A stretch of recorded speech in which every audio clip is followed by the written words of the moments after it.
Tonight on the show, the star of Saving Private Ryan, where they try to find Private Ryan. What if I can find him in my audience? No, I can't see him anywhere. Hey, let's start the show!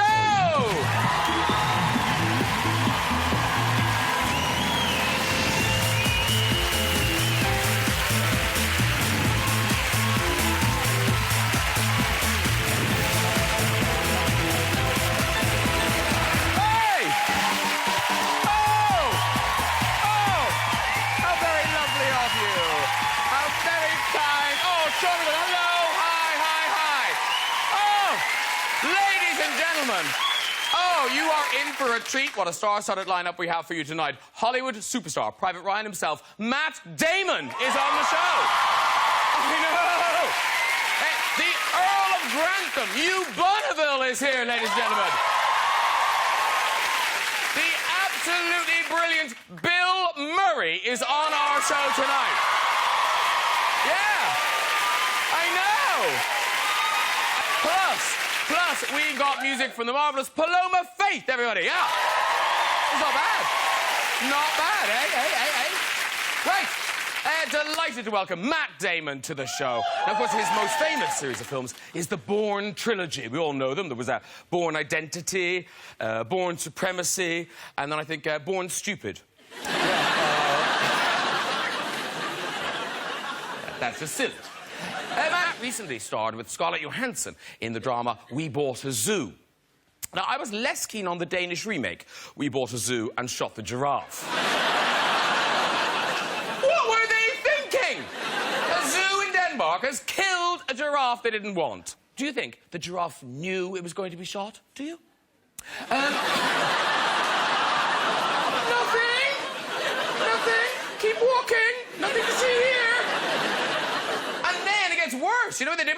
They fed it to the lions. I'm sorry, is there anyone who thinks that's a good idea? I do. Hey, a very warm welcome to the show to the brilliant Bill Murray, everyone. Oh, Bill Murray. It's so exciting. So exciting to have him here. I loved Bill in Groundhog Day, all about a man who lives the same day over and over again. What would that be like? And today, scum. Fat scum in shell suits. After the break, more scum. Hey, Hugh Bonneville is here, star of the international smash hit drama Downton Abbey. Oh, we love it. Just look at him there. So dapper and smart. Mind you, here he is before going into makeup. No, that's you as Mr. Stink. He also that's a thing. He also starred in the brilliant comedy All About the London Olympics 2012. He played bungling organiser Ian Fletcher. And he made so many mistakes, and he got away with it. Now, if someone at the Winter Olympics makes a mistake, I think they're less likely to get away with it. Yeah. Fifth snowflake did not turn into a ring, but let you die. I feed you to a lion. Let's get some guests on! Later, we'll be chatting and having music from Paloma Faith. But first, good Lord, it's Hugh Bonneville! Oh! Hello, sir. So nice to have you here. Come in, sit down. You want a star guest? Who are you going to call? It's Bill Murray! Wow! Hello, sir. So nice to see you. Come in. And I'm Saving Private Ryan's and Lost. It's Matt Damon, everybody! Wow! Hello, sir. I'm really well. Sit down.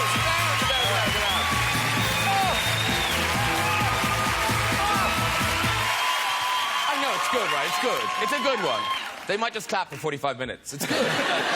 You're very, very welcome. And you've all just come from the premiere of your film, Monuments Men. Yes. Yeah. Yeah, with That's why we're drinking champagne. We have just champagne. celebrate. Yes. Yeah. In fact, now, why is yours not in a champagne glass, Hugh? Do you want people to think, oh, I'm just a man of the people, simple white wine from me? No, I just like drinking more than anyone else at one time. Oh, right. Yeah. Let's get started if we... Yeah. Hey. Thank you. We can do it. Ready? Cheers. Cheers. 1, 2, 3.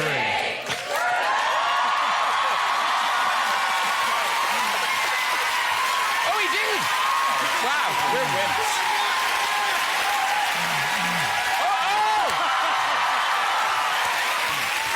Wow. Don't do this at home. Don't do this at home. God. That ginger ale is crazy. Now you should just ask us really personal questions. And actually, now, because it's a big crowd down in Leicester Square, and I just found out, Matt, it's so odd, but people confuse you. They don't always know that you're Matt Damon. I get confused with Mark Wahlberg all the time. All the time. It literally happened. It happened last week. I was in New York and I was taking my kids to the park, and this guy at the subway, I walked by him and he goes, "Mark Wahlberg!" And I kept walking, you know. And we were downtown. I was going to Washington Square Park. I'm on Broadway, and he's like, "I see you, Mark Wahlberg." And he might have been a little drunk. Yeah, hello. But it was one of those things where he wasn't going to let it go. And I'm holding two of my kids' hands. It's, you know, and it's just, you know, "Mark, don't turn around, Mark. We all know it's you." And I don't turn around because I'm not Mark Wahlberg. But now everybody's looking, and so I turn the corner with the kids to get around the corner, and he comes running around the corner, and he comes up to me, and he goes, you know, "Come on, turn around. You got to turn around." And so I turn around, and the kids are totally confused. And I go, "How are you?" And he goes, "I'm good, man." And that's it. And that's all he wanted. He wanted me to just acknowledge that I was Mark Wahlberg. And another woman comes running up and says, "I love your work, and I love your brother's work as well." So I say, "I will be sure to tell Donnie Wahlberg." And that was the extent of my interaction. But it happens to him, too, because somebody posted this. I screamed, "Matt Damon." He didn't correct us at all. Mark and I talked about it years ago, and because it was happening to us all the time, and so we have a deal, and the deal is just, if you're mistaken for the other guy, you have to be extremely polite. I can't ruin his name, so when I'm Mark Wahlberg, I have to be on my best behavior. Well, I promise not to confuse you with Mark Wahlberg tonight. You're great. Unless you sit in my lap and play with my nipples. Which is... And I'm smiling.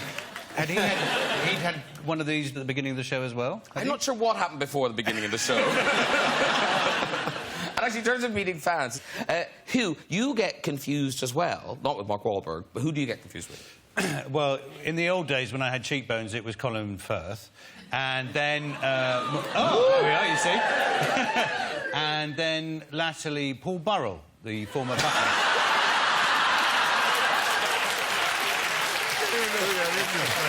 Tell us who that is. It's funny. We don't know who the hell that is. You're lucky. No, he was. What was he? Diana's butler or something? He was the butler. Oh, the to, butler. Oh, yeah, right, of course. And I was chased across Sloane Square once by a paparazzi who refused to believe that I wasn't him. Come on, Paul, come on. Just one. Oh, you know, you're my favourite butler.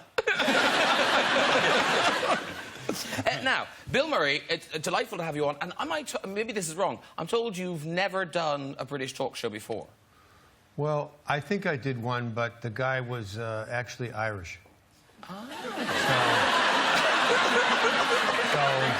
So technically, I mean, I took... there was people running after me the next day going, "Hey, Mark Wahlberg! That guy you were on with was Irish." But you said to me his name was... Do you know a guy called Terry Wogan? The Wogan. The Wogan. Yes. There's a man named Wogan. He's still going. He's still going? He's still going. That was on the Wogan show. For like a week, people were like, "I saw you on the Wogan show." I did, but he was a nice fella. That's the guy that's Irish. Yeah. The guy. I should probably point out, I'm Irish too. Was... I'm Irish as well. You are? Yeah. Oh, I know you are. I think you play golf there all the time. Yeah. you know, it's people like us that are turning this country around. Now, gentlemen, we're here to celebrate your movie, The Monuments Men. Now, it opens tonight, which, as you know, is Valentine's night. So, I know. So, you do sort of think, if you're at home watching this show live, sorry. Because that didn't really work out the way you'd hoped, did it? No. I mean, it's a great show, but you'd hoped for more, didn't you? You'd hoped for more. But now, the story of The Monuments Men, it's inspired by a true story from the Second World War. And it's I mean, not only is it an extraordinary story, but it's sort of amazing that no one has told this story before. It's amazing. I mean, it was amazing. I'd never heard it, and I'd never heard about these guys, and I was shocked that this is such an incredible story that I was surprised that I hadn't heard it. And it's these guys who are, you know, our age, you know, middle-aged guys who, during the Second World War, dropped everything. Wow. He's still chasing that Colin Firth dream. Listen, the number of times I came up to him on set and told him how much I loved the King's Speech. But so there were these guys who had established careers. They were curators, they were professors, and art experts. And they were well past their soldiering prime, and they dropped everything and went to You've Picked Up the Glass. Lord Grantham has yeah. It's a great story. Keep talking. Okay. This is the only way I'm going to get out of here sober. I'm going to answer every question. You answer every question. But so these guys, at great risk to themselves, they basically believed, you know, all of them believed that the artwork that, you know, the bombarding that the Allies were doing and the things that might get destroyed were worth protecting, and that the art that the Nazis had stolen was worth, you know, their own lives to try to go and retrieve. And some of them died doing this, trying to protect the artwork because they felt that it had that much value to our culture and to our civilization. And to the world. Well, we've got a little clip. It's George Clooney, who plays kind of the head monument man. And he's, of course. And he's, of course, he's the head man. Yeah, well, he wrote it and directed. What's he going to do? I wasn't going to play my part. That stupid part. Yeah. He's got, this is the clip where he's recruiting you to be one of the monuments men. How's the ticker? Still ticking. You want to get in the war? Monuments, men. Signed by Roosevelt. Oh, I see that. And to put a team together and try to protect what's left and find what's missing. Aren't you a little old for that? Yes. You want to go into a war zone and tell our boys what they can and cannot blow up. That's the idea. Okay, how many men? For now, 6. Jesus. With you, that's 7. That's much better. We're going to go through basic in Shrivenham, England, and then we wait for orders. Basic. Mm-hmm. Basic training. Us. Oh, boy. Beautiful. And was that you at the end? In the hat with the wine? Was that you? What, the waiter? What? No. Were you in the bar with the red wine? Was that No, you? no. Okay. No, I'll drop in later, I think. Okay. And you are in it. I've seen it. Yeah. You're very good in it. You are so much. Not quite as good as he was in the King's Speech.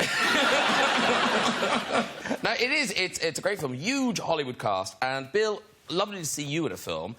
But how does it happen? Because is it true the thing you don't have an agent or a manager or anything? I don't have a agent or an agent.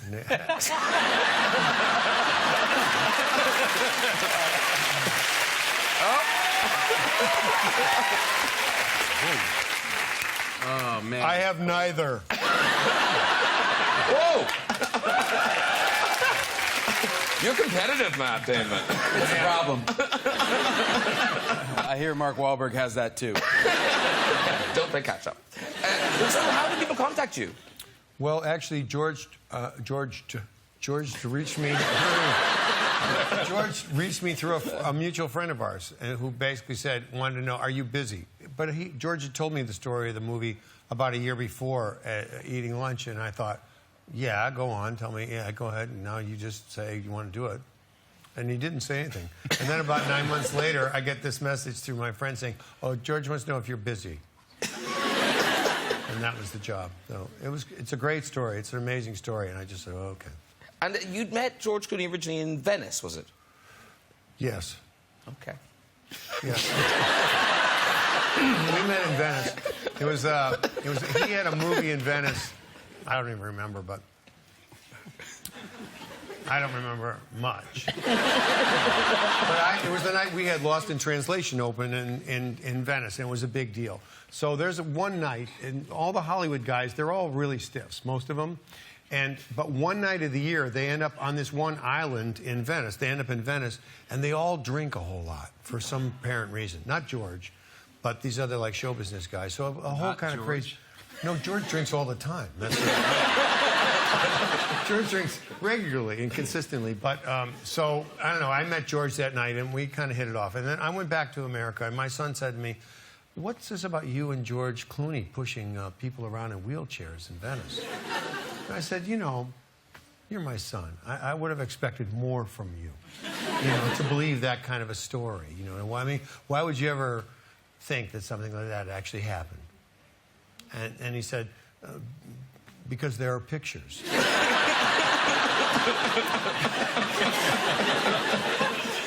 And this is the age we live in. So, so it turned out that George and I were, like, taking women around in wheelchairs and trying to dump them into the swimming pool. No one died. No one died. It was a joke. It was a joke. They just got a rinse.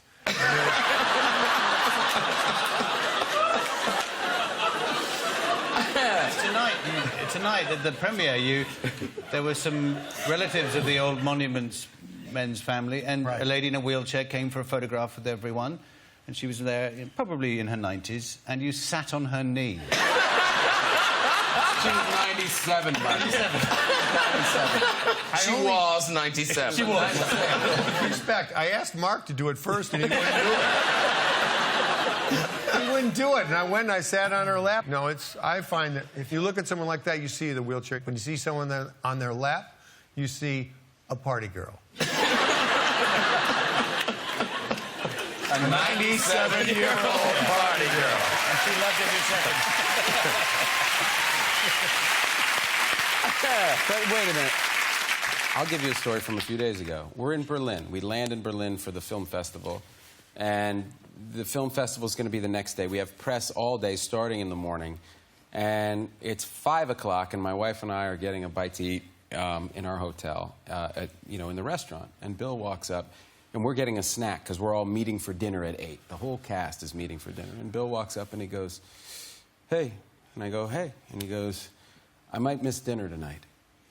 And I go, "Oh, really? Why? Are you not feeling well? Are you jet lagged? Like, what is it?" And he goes, "No, I'm going to go to Prague." I was like, "All right, you're gonna go to Prague?" And he goes, "Yeah, I'm gonna take the train." I'm like, "The train? We're in Berlin. Like, how far is that? I lived in Prague for a while. I've never done that." And he goes, "Well, it's like 5 hours." I'm like, "Well, it's 5 o'clock now." And he goes, "Yeah, train leaves in an hour." Bearing in mind, we had press at like 9 a.m. the next morning. 9 a.m. the next morning. I'm like, "So you're gonna take a train to Prague for 5, you're going to get there around 11 or around midnight." And he goes, "Yeah, but I've never been there." It's pretty. It's a really pretty... Did you go? Oh, of course. You did it.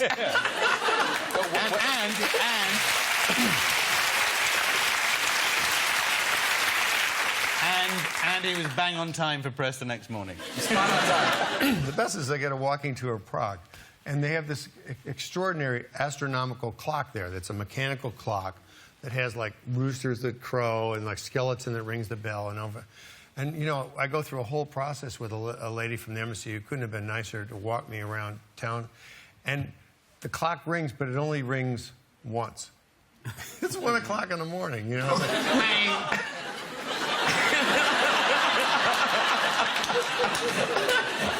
Okay, let's get a taxi.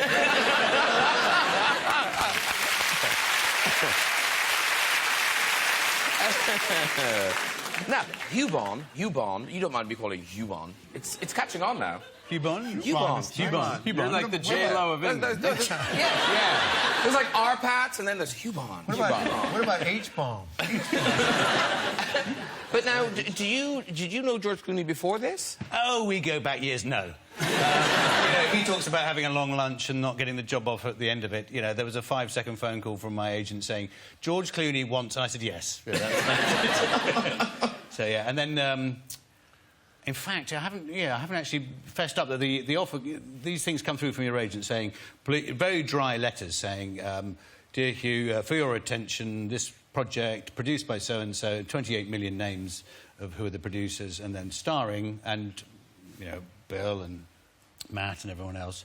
And then at the bottom, another name for my part, which they'd failed to wipe out. So, you know, it's fine. These things happen. And I was thrilled. I'm not going to tell you. Oh, give us a clue. Oh, Was it an English person? it was actually, yeah. It's Victoria Beckham. You said you wouldn't. She would have been brilliant. But is it all kind of down to the Downton thing? Was George a fan Completely. of Downton? Because it's in 220 territories. I didn't know there were 220 territories. Now, what does that mean? I don't Territories know. are different to nations. Yes, obviously. it must be. I don't think there are 220 countries, but territories. How many territories. countries are there? How many? Anyone Somebody know? Google it. Now, did you guys watch Downton? Did you know what Downton was? Now I'm starting to think like Texas is its own territory. They're like, we're a territory. We don't shoot you if you come down here. Sorry, what's it? Did you watch Downton before? No, my wife is an addict. And by addict, I mean like a crack addict. And it's like a problem. We were supposed to start the show together, and I came to bed one night, and she said, I've just watched 6 of them. And she was like, I'll tell you what happened. Because she wanted to see the 7th, and she didn't want to go back to the 1st. You know, and so she's done the whole thing, and I'm on my own. So I will watch Downton Abbey because I love you, but I'm going to have to find time somehow to do that, raising 4 kids. Have you ever seen it, Bill? Downton Abbey? No, I never have, but I'm just slow. I have a lot of, I'm really slow cleaning up my room and getting dressed and everything. So I miss these shows. But I really look forward to getting like a serious flu or something like that. Being able to get the entire set and watch the whole thing because he seems like the greatest guy. He seems like a great guy. It's a very good show. Do you know what? It's one of those weird things. It's too convincing. Like, I'm sort of on the fringes of this industry. I meet actors on the show. But when I see the Downton cast on a red carpet, and it's the servants, I always think, oh, isn't that lovely? Look at that! Look at Mrs. Patmore! She borrowed a dress! You always think, oh, did they give him the morning off? Did they get the morning off? Or is he there going, where's my kedgeree? But you have a love-hate thing, don't you, with it? No, I love it in that I watch it all the time, but a bit like a relationship with crack, you know, I hate it too. Well, you know it's killing you. Yeah. So. Let me ask you, is he like the grand He's the Lord of the Lord. But what you need to know, Bill, is Lord Grantham, and I think this is fair, is always wrong. Well, there you go. There you go right there. Yeah. That's he is, though, isn't he? You must get annoyed. Well, put it this way, when your name comes out of a dog's ass in the titles, you know you're in for a bad ride. No, because Lady Sybil, No, you well, killed her. Blood okay, on your hands. No, people Killed say that. someone in the show? No, I didn't. Sorry. Yes, he did. Time out. Murderer. Dr. Clarkson, okay? Yeah. Up to then, Don't tell me, I haven't seen the show.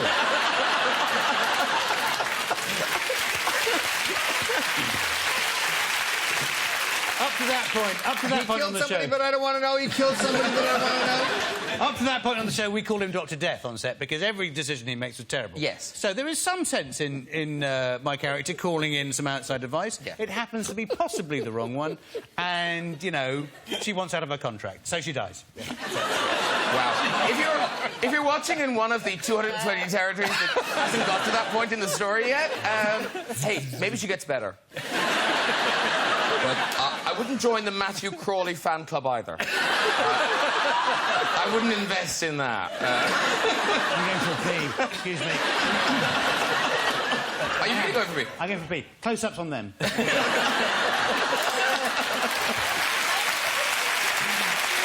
bladder. I hate to say that over here. Bladder like a pea. Yeah. You know, all respect, we have commercials in America. You can go and do this in the middle. We don't do this. Just keep going. That's BBC, great. Ladders of Steel. So, quickly, I just must ask you, the Lost in Translation, when you were making that film, I read that you had a particular phrase book in Japan. Is this true? That's true. Where did you even get that phrase book? I don't know where I found it. I sort of went hunting, looking for something, and it's something that I'd purchased years before I made the film, and it's a book called Making Out in Japanese. So what are some of the phrases in the book? Well, it's pretty great, and I used to take this book with me to dinner.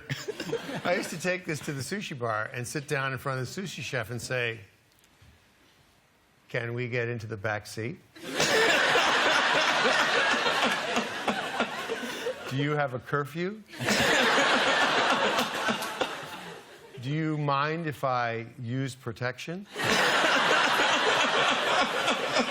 These guys all had big knives, big knives, sharp knives, and they all liked it very much. But I had a lot of fun with that book, and it just made my life so much fun. I still have the book; it's a treasure to me. It's in my first editions. Yes, of course. It's under glass. Yeah, and I learned some great expressions. I learned one expression which turns out to be like the final thing you say before you kill or fight in Japan, which is, "Who do you think you're talking to?" Which is like a real status kind of thing you do, and you say, "Dare ni mokate moto itendayo." And you say it like that, and it's totally terrifying. And we used to get dressed up on Sophia's movie. We'd move around, and you'd have a makeup. We'd rent like a small hotel room, and that would be the makeup and hairdressing and all the stuff and the wardrobe and everything. One morning, I'd gotten my first iPod. This is a long story. You got a lot of time. Yeah. I got my first iPod, and I was singing like the Beatles. I was singing something like "Let It Be," something like that, really loud, full volume. But it's 5:30 in the morning. And some guy steps out of his hotel room in his robe, and he comes down and he starts shouting at me. And I had the headphones on, and I just looked at him and I said, "Dare ni mokate moto." And this giant man just went completely white. His face went, because it's a Yakuza thing, which means now you're going to die. And the guy ran down the hall, slammed the door, and locked the door. So,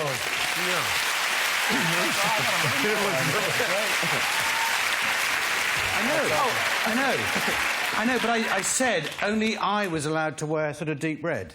I know, well, you're sacked. I'm sorry. That's it, thank you. I'm back now. Beautifully done. Yeah, nice, seamless. No one will notice. And incidentally, thanks for sending the memo to everybody but me. Well, yeah, that is odd, isn't it? Yeah, it's weird. I've never seen this color, and now I see it on 3 Men at Once. Just have a go at Matt night. Yeah, fantastic. Now, from the sublime to the ridiculous, because Hugh Bonneville was... that would be Hugh Bonneville. No. Hugh Bonneville's a lovely man.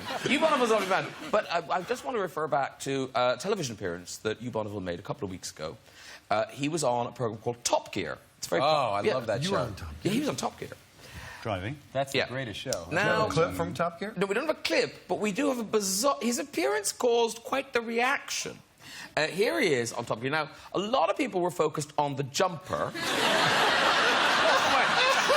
A lot of people were focused on the jumper, but even more people were concerned as why are you wearing lipstick on Top Gear?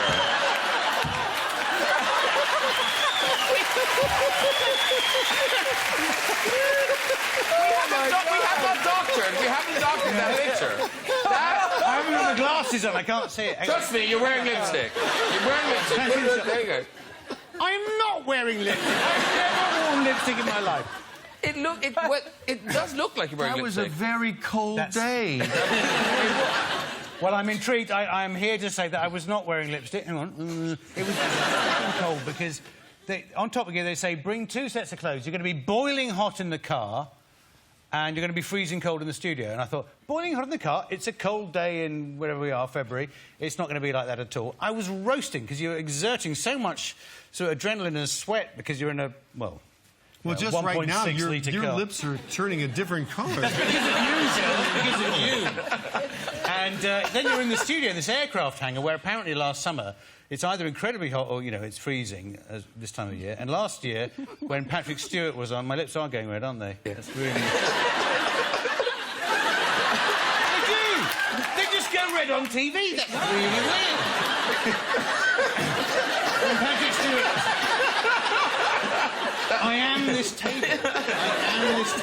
It's an odd look for a man, but you carry it on. I'm like, what's her name's Pout the other week. Yeah, so last year, apparently about 4 or 5 people... Stop giggling. About 4 or 5 people fainted while Patrick Stewart was doing his thing because it was so hot.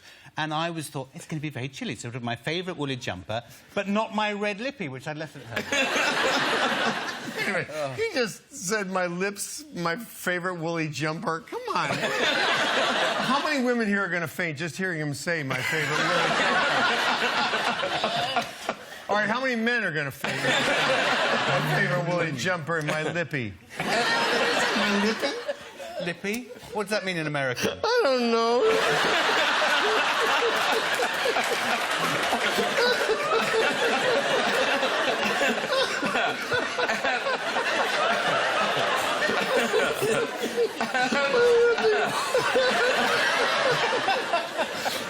Ladies and gentlemen, we must also wish Matt Damon all the best for Sunday. BAFTA, you're nominated. Yes.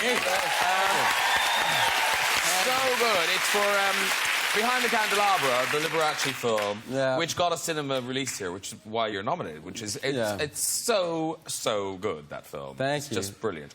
Thank you. I think the key to my performance was I borrowed Hugh's lippy. It gets around. Because that movie is so out there. Did you and Michael Douglas sort of say yes, thinking, oh, it'll never get made. We'll never really have to do this. No. We actually, we felt a big sense of responsibility. Keep talking. Don't pause there. That was that night when you were going over the script in your woolly jumper. It's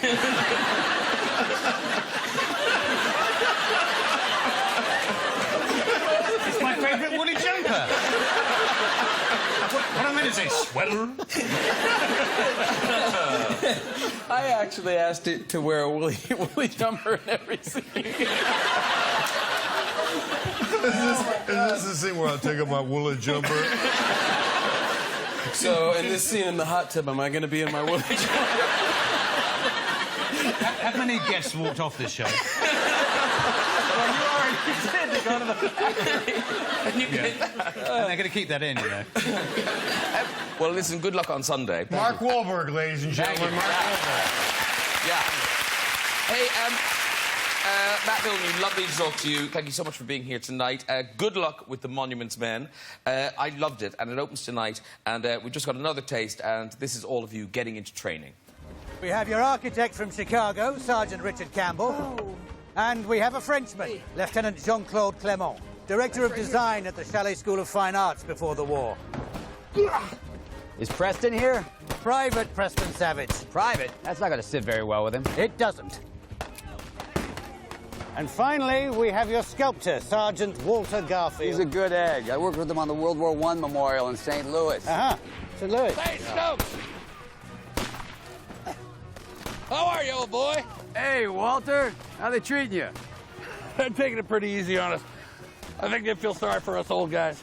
I don't much fancy an obstacle course. It's not so bad. By the end, you're just crawling on your belly while teenagers shoot blanks over your head. Well, yes and no. How's that? Yes, they are teenagers. And no? They're not blanks.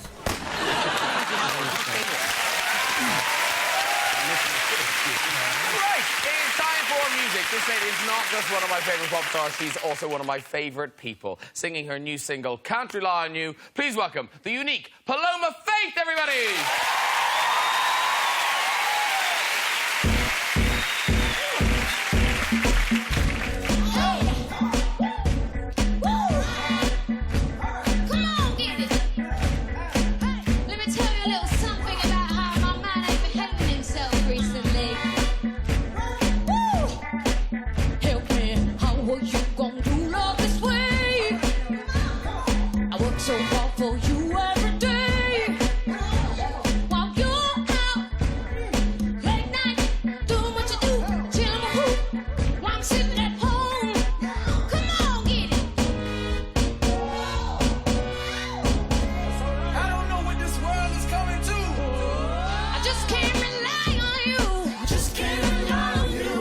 Just can't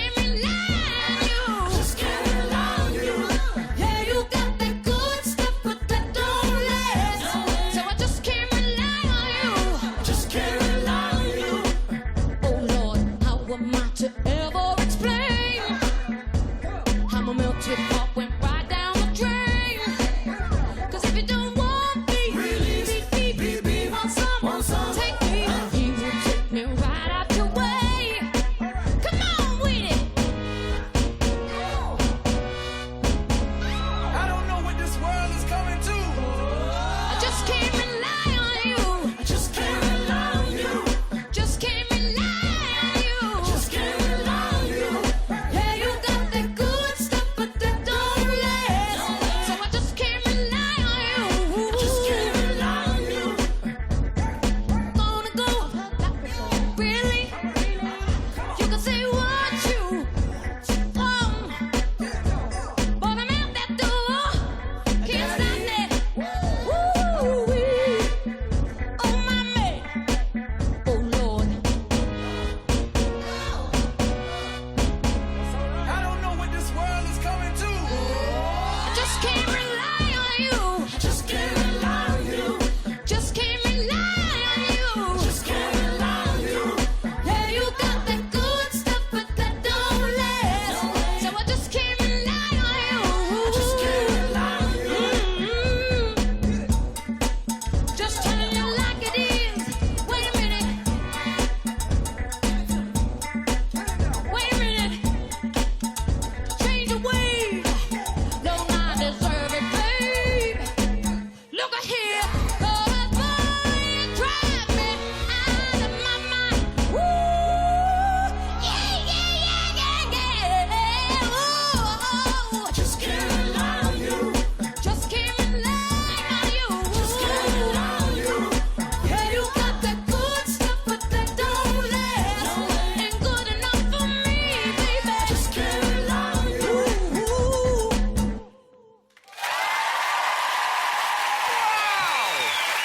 Wow! Thank you. It's a hit! Paloma Faith! Wow! Come on overdue! Beautiful! That's a hit, Hello. Well, gorgeous. Come and sit down, dude. Hi. Look, it's you, Bob. Paloma Faith. Mr. Bill Murray. Mr. Damon. Congratulations. Very good. Gorgeous. You've done a great job. Sit down. Thank you. Oh. If you don't mind. Is this? Bill Murray, stop that! Stop that! Stop that! Guys, I'm known for grace. I really am. Well, you appeared to be done on the one side, and we thought I can only apologise, Paloma Faith. I'm so sorry. Sorry about Oh, that. this is lovely, isn't it? It's over. So listen. Yeah. Are you eating her shoe? That's one hell of a shoe. give it to her with the lippy. I just love that Lord Grantham's a freak. Paloma Faith, Yes. before you get eaten, that single is out on February 23rd. It is, thank you. New album is on the... It's March the 10th, and March it's the called 10th. A Perfect Contradiction, which I think these three gentlemen definitely fit into. And it's all kind of up-tempo-y stuff. It's dancey stuff. It's kind of upbeat. It's disco and fun, and it's like, if it's all gone to shit, then let's just have a dance. Yes! Yeah! Can you say "gone to shit" over here? Yes. Apparently we can. Well, then let's dance.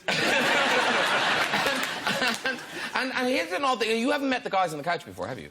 No. But you've got to know them very quickly, I would say. But you have met George Clooney. I have met George Clooney. I was at, I opened the BAFTAs last year, actually. It's great. All right, good. And he said that he noticed that I kept going to the toilet. And I was like, why haven't you been to the toilet? Like, all night, he hadn't been to the toilet. And he told me he had a colostomy bag. I was just wondering whether on set he went to the toilet much, or if you've noticed. He must have really trusted you. Yeah. You normally have to know him for like a decade before he lets you in on that. Yeah, well. Listen, we're going to go to the red chair just before we go to see who's there. Who's up? Who's up? Hello. Hi. Hi. For once, you're quite glad you're at a distance, aren't you? So, what's your name?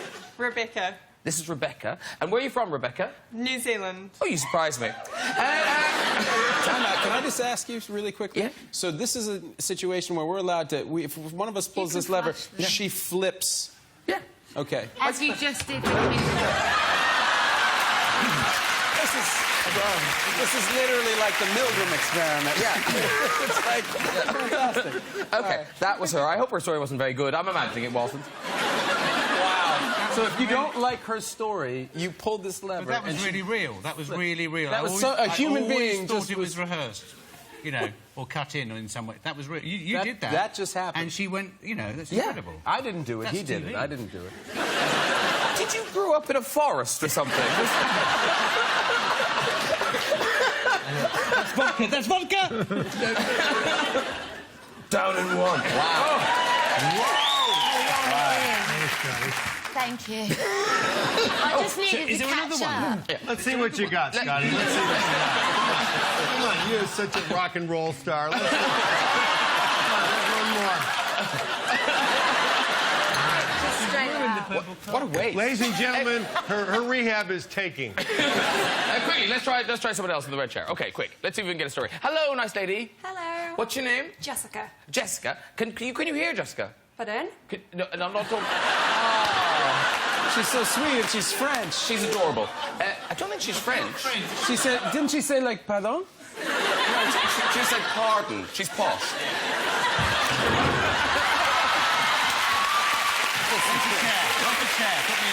Do you want to go? Do you want to go? Okay, can you have a go in the chair? Okay, go. And do that again. Okay. Where's the chair? Follow that man there. Follow his chair. Go your chair. Okay. But hurry, we've got homes to go to. Okay. By the way, this is the best time I've ever had on the talk show. Oh, bless you. That's true. Come and see us again. That is true. All right. Champagne Yeah, I think it's the champagne, not the host. Okay, who's up next? Hi. Hi. Hi, I'm Hugh. I'm from West Sussex. Hi, Hugh. Hi. I just like to say that I think Matt Damon is really amazing in the fourth Bournemouth. Hey! Well done, everyone. If you'd like to join us on the show and go in the rest chair, you can. Just log on to our website. And this is very good. Thank you to all my guests tonight. Paloma Faith. He's running back. Hugh Bonneville, everybody. Hugh Bonneville. Bill Murray. And Matt Damon, everyone. Join me next week when my guests will include British actor Donkey Cooper and CD star Liliana. I'll see you then. Good night, everybody. Bye-bye. Quick, go. David versus Goliath in the Pound Shop Wars, next on BBC One. On BBC Three, comedy with Family Guy.